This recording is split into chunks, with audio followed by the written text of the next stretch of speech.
Avengers Doomsday teaser trailer and the Thor teaser trailer that's supposed to be playing in front of Avatar Fire and Ash next week has already gotten out, so we'll break it all down. There's a bunch of Easter eggs here, as you could probably see. There's even a lot of teasers baked into the Russo brothers teaser that they released. This is just the beginning. The reason why the Russos released an official version isn't because of the leaks, it's just because the official marketing for Avengers Doomsday began in a formal way. Like, the actual people at Marvel are purposefully releasing stuff. As far as we know, maybe they were behind some of the leaks too the past couple of days. We joke about this all the time, but Marvel really does leak stuff on purpose sometimes to purposely generate hype. Like, they turned Tom Holland, Mark Ruffalo, Spoiler Bros into actual marketing energy for themselves. Starting at the beginning here, the whole idea is the Russo brothers posted a countdown, essentially, counting down to the actual release date next year in December 2026. The actual date that the first showing of the movie will be in theaters, like the earliest you could possibly see it, unless you're able to steal into Marvel's vaults and grab a copy of the movie early.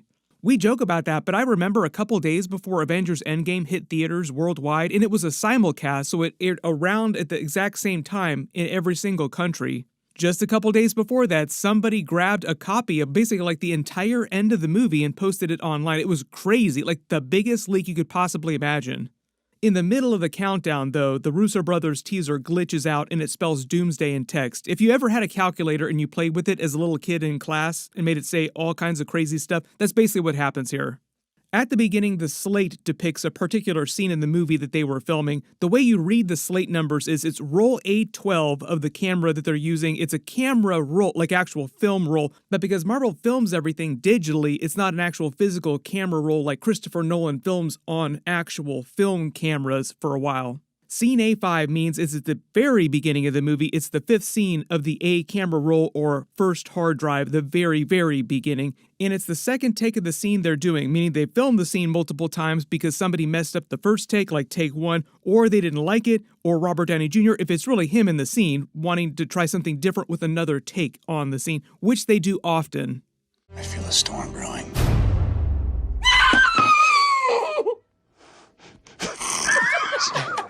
Hold on, if we don't play that back, I'm canceling the press tour. I think they chose this particular scene for the slate to depict in the teaser here because it's probably Robert Downey Jr.'s Doctor Doom, just a scene with him, and the whole theme of the movie is Doomsday, a day for doom, both metaphorical and literally the character coming for the MCU, the X-Men universe, and the Fantastic Four's universe, like all the characters. Your doom is coming, the doom of the MCU, but also Doctor Doom is coming. The Agbo logo next to the Marvel Studios logo on the slate is just the name of the Russo brothers' production company, Agbo Films. You see it all over the place now. At the bottom of the slate, this is typically the way that slates look in Hollywood when they're filming movies or TV shows. At the bottom of the slate, it says their names as directors, and their cinematographer on this film is Newton Thomas Sigel. He also did the Russo brothers' Tom Holland movie, Cherry, a couple years ago, so he's worked with them before.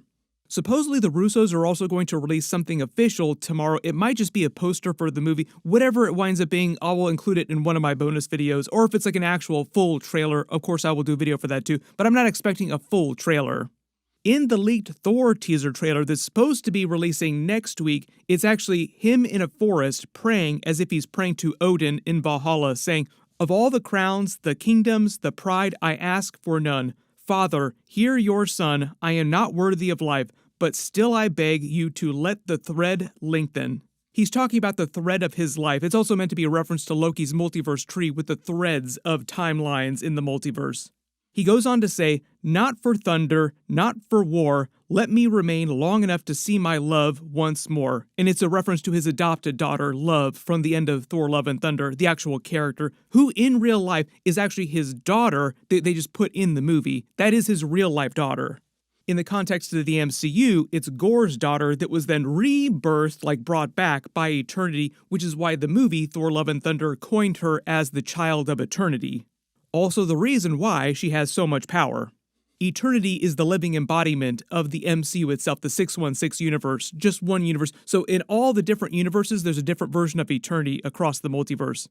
There are versions of the same characters in almost every single universe in all the Marvel movies, but for a couple really, really special characters or very powerful characters, there's only one version for the entire multiverse. Galactus is a good example of that, like there's one Galactus for the entire multiverse. It's a little bit different in the comics than it is in the actual movies and the TV shows. In the movies, there's one version of Galactus for the entire multiverse. It's different for the comics. There's like a version of Galactus in every single universe in the comics. Everything proceeded correctly my entire life until Thanos attacked our ship. Just the same as there's versions of Thor and Loki in every single universe, there's versions of the Celestials in every single universe, there's versions of the cosmic entities in every single universe. But then we get that tag message that Thor and Loki will return in Avengers Doomsday, and another version of the countdown timer that we saw at the end of the Russo brothers teaser. There's going to be a version of this countdown timer behind every single one of the teasers, and they'll probably continue the theme next year with all the other different trailers. So each time they promote it with some new clip, the countdown timer will just change to be more accurate to how many days are left before the first showing of the movie happens worldwide. I know there's going to be a bunch of questions. What's been going on with Thor since the events of Thor Love and Thunder? What's been happening to Loki since the end of Loki Season 2? We will dig into that. There was some other stuff that leaked out recently too. There was a whole-on Avengers Doomsday X-Men theme music that just leaked, or it could just be the general theme of the whole movie. But the reason people thought that it was the X-Men theme from the movie is because it was so X-Men coded for the original X-Men 2000 movie. Like it was that theme song remixed with the Avengers theme. I can't actually put it in this video for copyright reasons, but if you've listened to that original X-Men theme, it's basically like that. They used a version of it during the Avengers Doomsday teaser for Chair Watch that the Russos released a little while ago. Imagine like a bigger version of that. As far as Marvel has said, since the events of Thor Love and Thunder, a couple years have gone by, not that long, but a couple years, and he and Love had just been going around the universe, helping races, fighting in smaller wars, pretty much exactly what you see at the end of Thor Love and Thunder. Like that's pretty much it, very simple character, just loves going around and getting in fights. This time trying to actually help people, but still basically doing the same thing, just going around getting in fights all over the galaxy in the universe. Just because the leaked teaser has him saying that he wants to get back to his love, his actual adopted daughter, I think that means that she will not be in Avengers Doomsday or Secret Wars. You may be Secret Wars, there's always a small chance just because there's so many other characters are going to be in that aren't in Doomsday. But honestly, I would be totally fine if Marvel never brings that love character back. Like, if they want to recast the character with an older person many, many years down the road and bring her back, that'd be totally fine. But I don't think she's really that critical to the actual story that's happening during Avengers Doomsday or Secret Wars. Like, you don't need the character. This is mostly, especially the teaser, about bringing Loki and Thor together again, even though technically it's a different version of Loki that this Thor, the original Thor from the MCU, has not met because his Loki was killed by Thanos during Avengers Infinity War.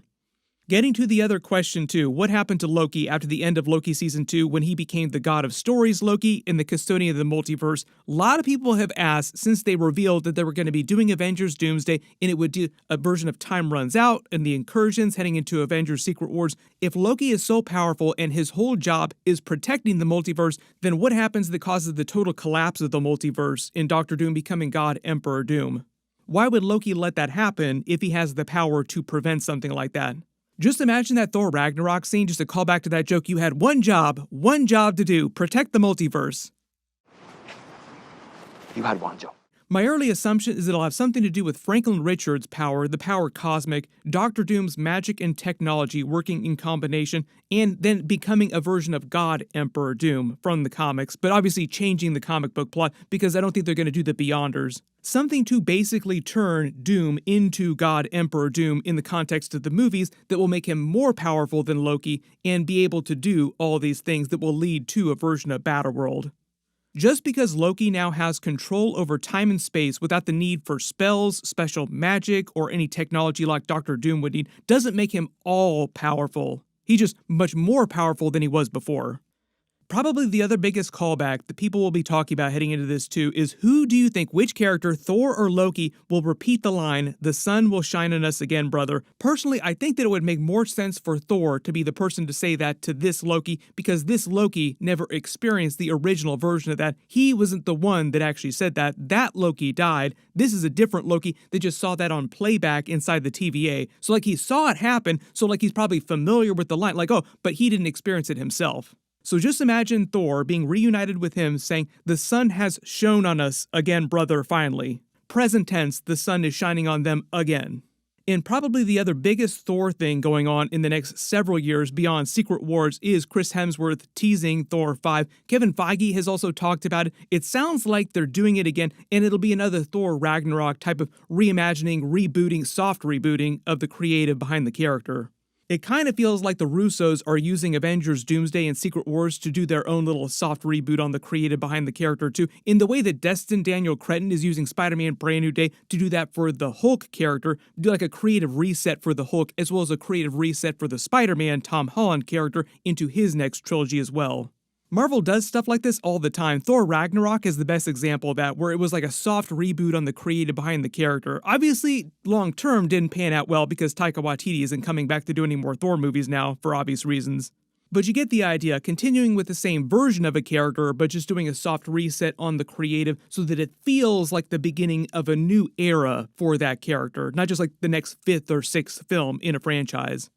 Everybody post all your reactions in the comments below, and if there's any Easter eggs or references that you spotted in the newer teasers that I didn't talk about in this video or my previous videos, just write them below in the comments. This is just the beginning, early days. We will probably see more stuff like this over the next couple of weeks, and if we're going to get those other 4 or 5 teasers or however many teasers they wind up releasing. Things have gone full meme with this whole Marvel rollout of all the teasers. We will see what they officially release online. Hopefully they just put everything online eventually with nice shiny HD versions, even though it is fun to watch all the cam rips.